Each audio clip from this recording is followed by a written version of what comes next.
Megastar Chiranjeevi గురించి ప్రత్యేకంగా చెప్పాల్సిన పని లేదు. ఇండస్ట్రీలో తనకంటూ ఒక గుర్తింపు తెచ్చుకుని అందరికీ ఆదర్శంగా నిలిచాడు. చిరంజీవితో పాటు ఆయన కుటుంబం నుంచి కూడా చాలామంది హీరోలు ఇండస్ట్రీకి పరిచయం అయ్యారు. అయితే అలాంటి మెగాస్టార్ చిరంజీవి రీ ఎంట్రీతో అదరగొడుతున్నాడు.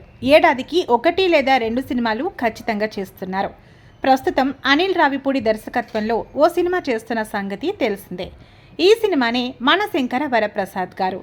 ఈ సినిమా సంక్రాంతి కానుకగా రిలీజ్ కానుంది.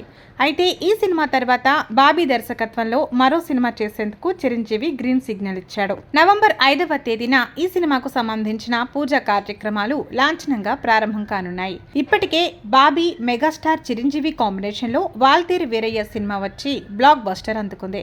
దీంతో వీళ్ళిద్దరి కాంబినేషన్లో సినిమా రానున్న నేపథ్యంలో అందరి అంచనాలు అమాంతం పెరిగిపోయాయి.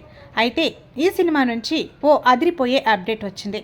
ఈ సినిమాలో రాశీ ఖన్నాతో పాటు మాళవిక మోహనన్ కూడా నటించబోతున్నారట. ఈ మేరకు చర్చ మొదలైంది. ఇందులో మాళవిక మోహనన్ ప్రత్యేక సాంగ్లో కనిపిస్తారని కూడా అంటున్నారు. రాశీ ఖన్నా మెయిన్ హీరోయిన్గా ఉంటుందని, మాళవిక మోహనన్ రెండో హీరోయిన్గా సినిమాలో మెరుస్తుందని సమాచారం.